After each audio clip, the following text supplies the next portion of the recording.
La religión demostrada. Los fundamentos de la fe católica ante la razón y la ciencia. Por el Reverendo Padre Hilaire.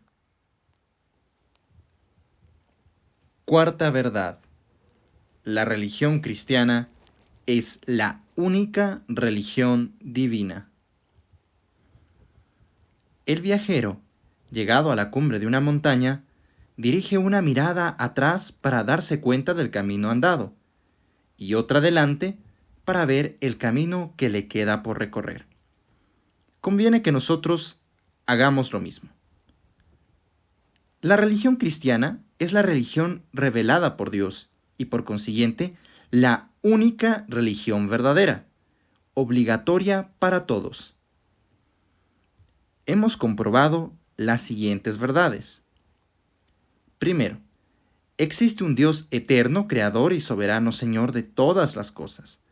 La razón y la conciencia proclaman irresistiblemente la existencia de este ser supremo e infinitamente perfecto. Para los cristianos, a este testimonio se agrega el de la divina revelación, que es más seguro todavía, porque es divino. Dios se ha manifestado, ha hablado, ha hecho milagros. Segundo, Dios, con su providencia, cuida de sus criaturas, particularmente del hombre, su hijo predilecto. Tercero, el hombre, compuesto de cuerpo y alma espiritual, libre y mortal, ha sido creado por Dios para que le conozca, le ame y le sirva en esta vida y le goce luego en la vida futura. Tiene, por consiguiente, deberes que cumplir para con su Creador y su Padre. Cuarto, el conjunto de estos deberes se llama religión. Esta es absolutamente necesaria al hombre, a la familia y a la sociedad. La historia atestigua que por todas partes y siempre la religión ha sido considerada por los hombres como un deber y una virtud, y la impiedad como un vicio detestable. El hombre que vive sin religión es un ser incompleto, un pobre ignorante que no sabe por qué existe, un mal servidor, un mal hijo que olvida y ultraja a su padre. No basta, pues, ser hombre honrado, según el mundo, es decir, llevar una vida ante los otros que merezca el título de honorable. Hay que orar, adorar a Dios como Él quiere ser servido por nosotros. Vivir en la indiferencia, como si no existiera Dios, ni juicio, ni cielo, ni infierno, ni eternidad, es algo más que un pecado. Es una monstruosidad. Todos, quienes quiera que seamos, ricos y pobres, jóvenes y viejos, hemos sido creados y puestos en el mundo no para divertirnos, ni para acumular dinero, ni para gozar, sino, ante todo, para servir a Dios. Los que no sirven a Dios, lejos de ser honrados, son 3 veces locos y grandes criminales, más criminales que los ladrones y asesinos, porque los deberes para con Dios son más importantes que los deberes para con nuestros semejantes. Aún más, la religión ha sido considerada en todos los tiempos y en todos los pueblos como intrínsecamente ligada a los intereses del hombre, a la conservación y felicidad de la familia y de la sociedad. Apoyándose en la creencia en Dios y en su providencia, los legisladores han establecido sus instituciones y fundado el edificio social. Sin religión, no hay sociedad posible. Quinto, hemos explicado la naturaleza de la religión y los elementos esenciales que la constituyen. Toda religión encierra un dogma, una moral, un culto. El culto, o sea, el conjunto de las prácticas mediante las cuales se honra a Dios, debe ser a la vez interno, externo y social. Es imposible al hombre vivir como ser animal sin rendir a Dios este triple culto. La religión, por tanto, tiene sus raíces en la naturaleza del hombre y en los atributos de Dios. Sexto, no puede haber sino una sola religión verdadera, porque la verdad es una y rechaza todo error. Luego, por lo mismo, no puede haber sino una sola religión buena, porque tan solo es bueno lo verdadero, y Dios no puede ser honrado por el error y la mentira. Séptimo, conocemos la religión de dos maneras. 1.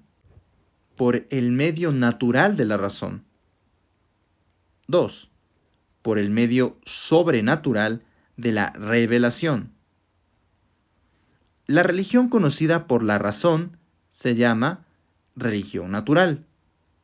La religión conocida por la revelación se llama religión sobrenatural.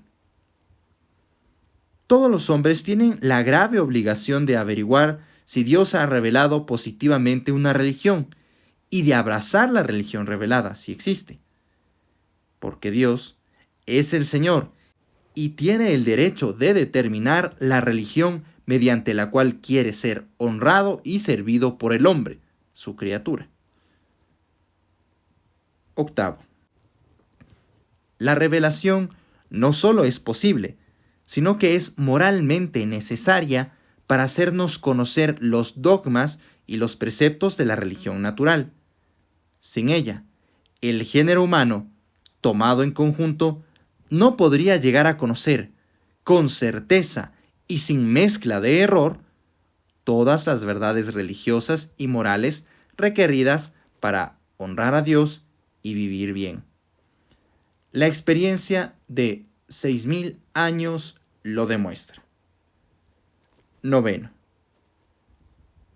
Dios puede también revelar una religión sobrenatural en su dogma y en su moral.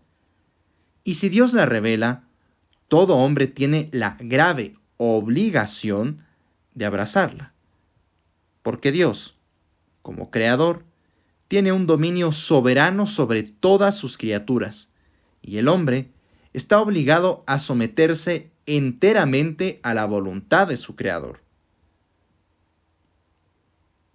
Décimo.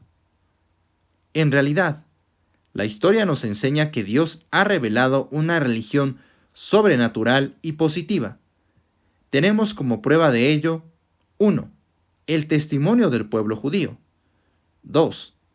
El testimonio del pueblo cristiano esparcido por toda la tierra. 3. Podemos añadir a estos el testimonio de todos los pueblos, porque, como veremos muy pronto, las tradiciones de todos los pueblos nos prueban que Dios ha hablado a los hombres para hacerles conocer las verdades que debían creer y los deberes que debían cumplir. Los monumentos de la revelación son los libros del Antiguo y del Nuevo Testamento, cuya colección forma el libro más hermoso que existe en el mundo, la Biblia. La Biblia, que sigue siendo la más antigua y la más seria de las historias, aún prescindiendo de su autoridad divina, nos refiere que Dios, desde el principio del mundo, ha instruido a los hombres acerca de la religión, primeramente por sí mismo, después por Moisés y los profetas, y finalmente por su propio Hijo hecho hombre, nuestro Señor Jesucristo. 11. ¿Por medio de qué señales se puede reconocer la religión divina? Por medio de dos señales infalibles: el milagro y la profecía. Hemos probado, contra los racionalistas modernos, que los milagros son posibles, que se los puede comprobar y que son ellos la señal, el sello infalible de una religión divina. Son la firma de Dios. 12. Nos queda por demostrar que la religión cristiana es la revelada por Dios, la única confirmada y autenticada por la firma divina de los milagros y las profecías. Teniendo como supuesto que la religión verdadera es necesaria al hombre, su origen debe remontarse a la cuna del género humano. Tal acontece con la religión cristiana. No empezó ella con la venida de Jesucristo, sino con la creación del hombre. Esta religión divina tiene 3 fases distintas. Primero, el periodo patriarcal. Segundo, el periodo mosaico. Tercero, el periodo cristiano. Primero, la revelación antes de Jesucristo. Pregunta 103. ¿Cuáles son las principales revelaciones que Dios las ha hecho a los hombres? Respuesta. Se distinguen 3. Primera, la revelación hecha a nuestros primeros padres y a los patriarcas. Se llama revelación o religión primitiva. Segunda. La segunda, hecha a los judíos por el ministerio de Moisés y de los profetas, se llama revelación o religión mosaica. Tercera. La tercera, hecha a todos los hombres por nuestro Señor Jesucristo, se llama revelación o religión cristiana. Para tener idea justa y completa de la religión cristiana, es necesaria tomarla en su origen y seguirla en sus 3 etapas progresivas hasta su último desarrollo. Dios habló a los hombres desde el principio del mundo para enseñarles y recordarles las verdades que debían creer y los deberes que debían practicar. Estas primeras comunicaciones hechas al hombre por el Creador fueron transmitidas de padres a hijos mediante la tradición oral. Se las designa con el nombre general de revelación primitiva. Más adelante, Dios eligió al pueblo judío para que fuera depositario y custodio de la verdad religiosa, y le dio la ley escrita por medio de Moisés. El conjunto de verdades comunicadas al pueblo de Dios se llama revelación mosaica. Finalmente, la plenitud de la revelación fue traída a la tierra por nuestro Señor Jesucristo. Así, pues, la religión cristiana no es una religión nueva, sino tan antigua como el mundo. Primero, revelación o religión primitiva. Pregunta 104. ¿Qué es la religión primitiva? Respuesta. La religión primitiva es la religión sobrenatural o positiva que Dios impuso a nuestros primeros padres a fin de que ellos la transmitieran a sus descendientes. La religión primitiva, practicada por los patriarcas, fue obligatoria desde Adán hasta Moisés, para el pueblo hebreo, y para todos los otros pueblos hasta Jesucristo. La religión primitiva produjo santos como los patriarcas, el santo Job, Melquisedec, rey de Salem, etc. Narración histórica de la religión primitiva. Toda la historia de la revelación primitiva puede resumirse en algunos hechos: la creación, la caída, la promesa de un Salvador, el diluvio, la dispersión de los hombres, la vocación de Abraham. La creación. Al principio de los tiempos, Dios creó el cielo y la tierra. las cosas visibles e invisibles. Dios mandó a todos los elementos primitivos que salieran de la nada.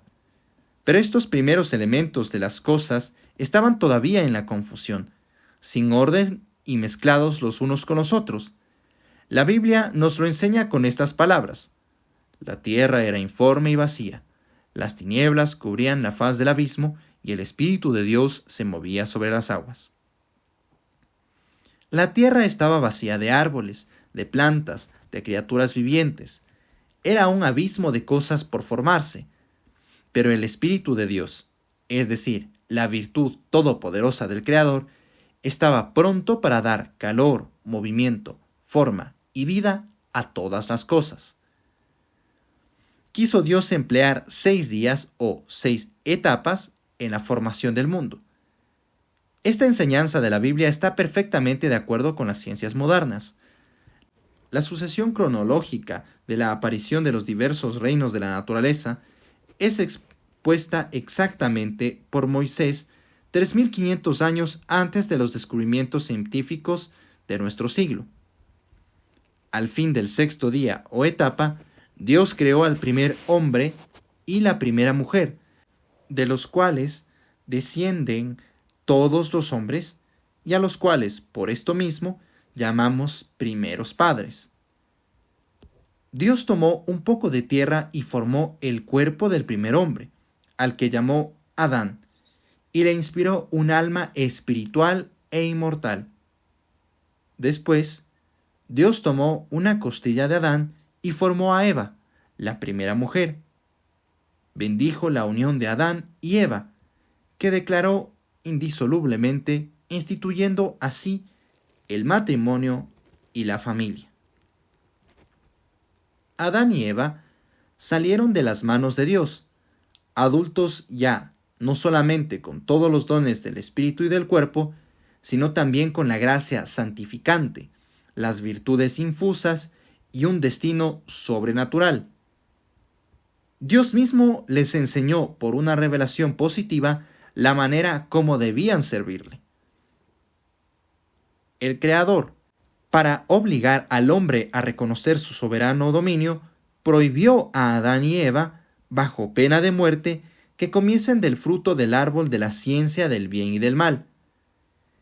Este acto de obediencia les habría merecido el cielo a ellos y a sus descendientes todos los privilegios sobrenaturales que habían recibido de Dios. La caída.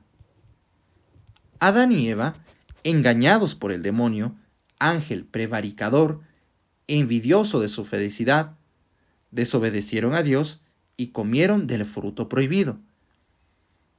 Inmediatamente se realizó en todo su ser un cambio terrible.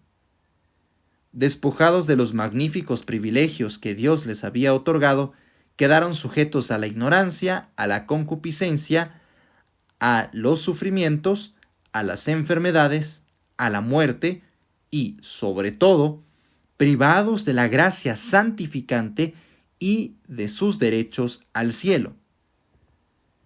De esta suerte, solo pudieron legar a sus hijos la ruina espiritual con su triste cortejo de miserias y pasiones. Promesa de un Salvador. Dios tuvo compasión de su débil criatura y al pronunciar contra nuestros primeros padres la sentencia de su condenación, les prometió un Redentor o Mesías que debía libertarlos de la esclavitud del demonio, restituyéndoles al mismo tiempo sus derechos al cielo. Gracias a esta misericordia completamente gratuita, no perdieron para siempre al cielo. Pero, si antes de su caída lo hubieran ganado fácilmente y sin pasar por la muerte, ahora hay que comprarlo a costa de 1000 sacrificios. El Mesías se hizo esperar durante varios siglos, a fin de que el hombre, que había pecado por orgullo, se viera humillado por la experiencia de sus miserias, y para que la redención fuera preparada por una larga sucesión de hechos maravillosos. Primeros hijos de Adán. Adán transmitió a sus hijos la fe en el Redentor. El Señor aceptó sacrificios que Abel le ofrecía con espíritu de fe y de penitencia, y rechazó los sacrificios de Caín. Abel murió víctima de los celos de su hermano. Fue reemplazado por Set, que imitó su justicia. Los descendientes de Set fueron llamados hijos de Dios, en oposición a los de Caín, a quienes la Sagrada Escritura llama hijos de los hombres. Estos primeros patriarcas vivieron más de 900 años. Esta longevidad tenía por fin, en los designios de Dios, facilitar la multiplicación de la especie humana y particularmente conservar el depósito de las verdades reveladas. El diluvio. Los hijos de Dios hicieron amistad con los hijos de los hombres, y como éstos se corrompieron cayendo en la impureza, Enoc les predijo un tremendo castigo si no se convertían. Pero, a pesar de esta amenaza, la corrupción se hizo universal, y Dios resolvió destruir al hombre mediante el diluvio, exceptuando a Noé, que fue hallado justo. Dios mandó a Noé que construyera un arca, en cuya construcción trabajó Noé por espacio de 100 años. Durante este largo lapso, no dejó él de predicar a los hombres la penitencia, pero sin resultado alguno. El diluvio hizo perecer a todos los hombres, con excepción de Noé y su familia. Esta arca era una figura de la iglesia, fuera de la cual no hay salvación. Al salir del arca, Noé ofrece sacrificios al Señor. Dios pacta entonces una alianza con el hombre, de la cual es señal el arco iris. Noé, como Adán, transmite a sus hijos la fe en el Redentor. Dispersión de los hombres. Noé vivió 950 años, pero después del diluvio, los hombres vivieron menos que antes, sea por castigo de Dios, sea porque la catástrofe hubiera causado graves perturbaciones en la atmósfera. Establecidos en la Mesopotamia, en las llanuras fecundas del Sennaar, se multiplicaron tanto los descendientes de Noé que tuvieron que separarse. Pero antes de hacerlo, quisieron construir una torre para perpetuar su memoria. El Señor castigó su orgullo confundiendo sus lenguajes. No pudieron entenderse. Se vieron obligados a dejar inconclusa esta torre, llamada de Babel o confusión. Dividiéronse, pues, según la lengua, pero llevando todos la misma religión primitiva. Vocación de Abraham. Unos 500 años más tarde, los hombres, no escuchando más que la voz de sus sentidos, abandonaron al verdadero Dios para caer en la idolatría. La providencia resolvió entonces elegirse un pueblo para conservar intacta la verdadera religión hasta la venida del Mesías. Dios eligió a Abraham de la raza de Sem para que fuera el padre de ese pueblo. Le prometió dar a su posteridad la tierra de Canaán y que el Mesías nacería de su descendencia. Abraham respondió a la vocación divina con fe admirable y una obediencia heroica. En esta época, los habitantes de Sodoma y Gomorra se entregaron a toda clase de impurezas. Dios quiso mostrar con un nuevo castigo lo mucho que detestaba este vicio. Abraham recibió en su tienda la visita de los 3 ángeles ejecutores de los decretos de la justicia divina. Aquí se pone de manifiesto el poder maravilloso de la oración del justo. Abraham intercedió por las ciudades y hubiese obtenido gracia de haber hallado en ella 10 justos, pero no lo sabía. El único inocente era Lot, sobrino de Abraham, y fue el único que se salvó con su mujer y sus 2 hijas. El fuego del cielo devoró estas ciudades, y el lugar que ocupaban se ha convertido en un lago infecto, llamado Mar Muerto, monumento perenne de la maldición divina. Sacrificio de Abraham. Queriendo Dios probar la fe de Abraham, le dijo un día: «Toma a tu unigénito y sacrifíquemelo en el monte Moria». Abraham no vacila un momento. Carga sobre las espaldas de su hijo un haz de leña y el cuchillo, y se encamina hacia el monte señalado por Dios. Durante la marcha, Isaac dice a su padre: «Tenemos leña y fuego, mas no veo la víctima que debe ser inmolada». «Dios proveerá, hijo mío», replica Abraham. Llegado al monte Moria, Abraham levanta un altar, coloca la leña, toma a Isaac, lo ata sobre la pira y empuña el cuchillo para sacrificar la víctima. Pero Dios, contento de su obediencia, detiene su mano y le dice: «Puesto que por obedecerme no has vacilado en sacrificarme a tu hijo único, yo te bendeciré, multiplicaré tu posteridad como las estrellas del cielo y las arenas del mar. Todas las generaciones serán bendecidas en aquel que saldrá de tu descendencia». El ejemplo de Abraham nos enseña cómo se debe amar a Dios sobre todas las cosas. Isaac es figura de nuestro Señor Jesucristo subiendo al Calvario, Monte Moria, cargado con el leño de la cruz. Dios quiso, en el sacrificio de Abraham, representar con muchos siglos de anticipación el misterio del Calvario. Isaac y sus hijos Esaú y Jacob.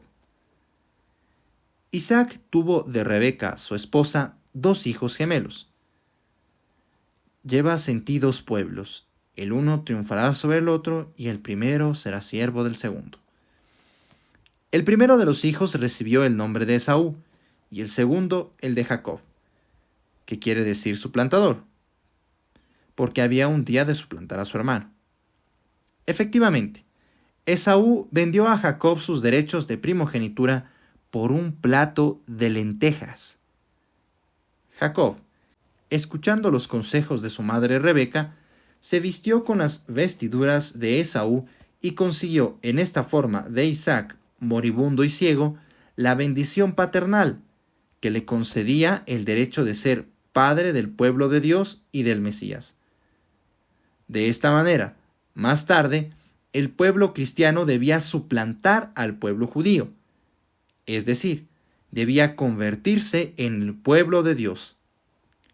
Jacob, cubierto con las vestiduras de Esaú, es la imagen de nuestro Señor Jesucristo, presentándose ante su Padre, cargado con nuestros pecados. Rebeca es figura de María. Jacob, heredero de las promesas divinas hechas a Abraham y a Isaac, fue, como ellos, guiado en su camino por la acción sobrenatural de Dios. Jacob, apellidado por Dios mismo, Israel, tuvo 12 hijos, llamados los 12 patriarcas o padres de las 12 tribus de Israel. Uno de ellos, José, predilecto del padre, excitó los celos de sus hermanos, que lo vendieron a unos mercaderes, los cuales lo llevaron a Egipto. La castidad admirable de José atrajo sobre él las bendiciones de Dios. Habiendo explicado 2 sueños del faraón, fue nombrado virrey. Mientras, el hambre desolaba durante 7 años la Palestina. La abundancia reinaba en cambio en Egipto, gracias a la previsión de José. Entonces hizo venir a su lado a Jacob y a su familia y los estableció en la tierra fértil de Gesén. Jacob, antes de morir, bendijo a sus hijos. Predijo a Judá que el Mesías, el deseado de las naciones, nacería de su raza, tan luego como el cetro hubiera salido de su familia. Tal es, en resumen, la historia de la revelación primitiva y patriarcal. Pregunta 105. ¿En qué consiste la religión primitiva? Respuesta. En la religión primitiva se encuentran los tres elementos constitutivos de toda religión: el dogma, la moral y el culto. Primero, dogma. Las principales verdades que fueron objeto de la revelación primitiva son la existencia de un solo Dios, creador de todas las cosas, el gobierno del mundo por su providencia, la existencia de ángeles buenos y malos, la creación del hombre a imagen de Dios, la inmortalidad del alma, la recompensa de los justos y el castigo de los malos en una vida futura, el destino sobrenatural del hombre, el auxilio de la gracia, medio para alcanzar este fin sublime sobrenatural, la caída del primer hombre y el pecado original, finalmente, la esperanza de un Redentor o Mesías. Segundo, moral. La moral de la religión primitiva comprendía la ley natural, formulada más tarde en el Decálogo, la obligación de tender hacia Dios por virtudes sobrenaturales de la fe, esperanza y caridad,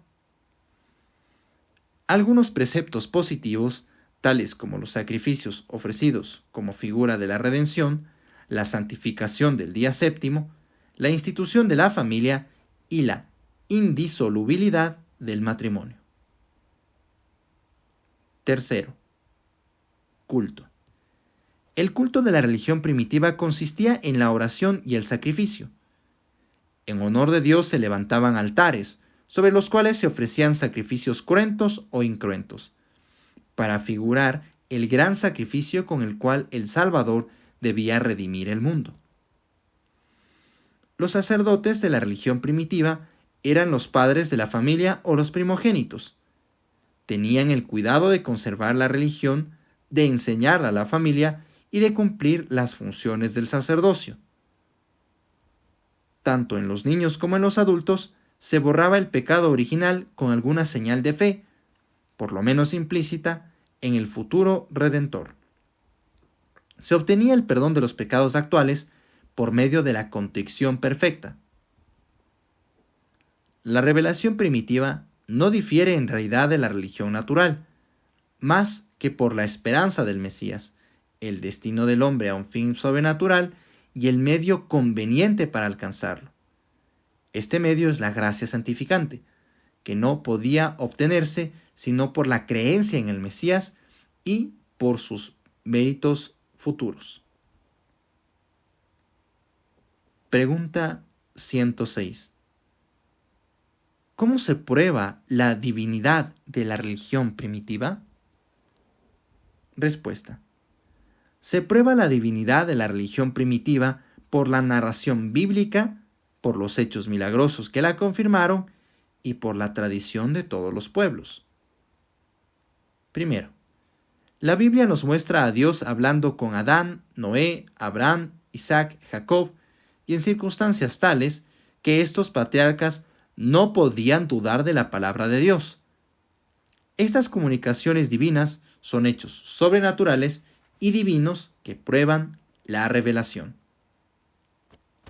Segundo, entre los hechos milagrosos que demuestran la divinidad de la religión primitiva, cuéntase el diluvio, predicho con 100 años de anticipación, la maldición de Cam, la confusión de las lenguas en la Torre de Babel, la predicción y el cumplimiento de la destrucción de Sodoma, etc. Dios intervenía frecuentemente de una manera sobrenatural para recordar a los hombres la observancia de sus leyes. Tercero, Todos los pueblos han admitido, como base de sus religiones, las siguientes verdades: la existencia de un Dios eterno, soberano Señor de todas las cosas, la divina providencia que gobierna el mundo, la distinción entre genios buenos y malos, la edad de oro, la caída del primer hombre y sus funestas consecuencias para el género humano, la necesidad de honrar a Dios con sacrificios expiatorios, la esperanza de un libertador que debía salvar al mundo, la existencia de otra vida feliz para los buenos y desdichada para los malos. Estas verdades fueron más o menos alteradas en sus pormenores, pero en el fondo son las mismas en todas partes. Ahora bien, si entre estas verdades se encuentran algunas que pueden ser descubiertas por la razón, hay en cambio otras que son inaccesibles a las indagaciones de la inteligencia humana. Tales son la existencia de los ángeles, las consecuencias del pecado original, la esperanza de un libertador, etc. Estas verdades son de un orden sobrenatural y no podían ser conocidas sino por tradición. Pero, ¿cómo pudieron conocerlas los primeros hombres? Únicamente por una revelación divina. Por lo demás, todos los pueblos paganos han tenido, de hecho, la convicción de que en los tiempos primitivos Dios había hablado a los hombres y de que la religión había venido del cielo. No hay un solo punto de la revelación primitiva cuyos rastros no podamos encontrar fácilmente en las falsas religiones de la antigüedad.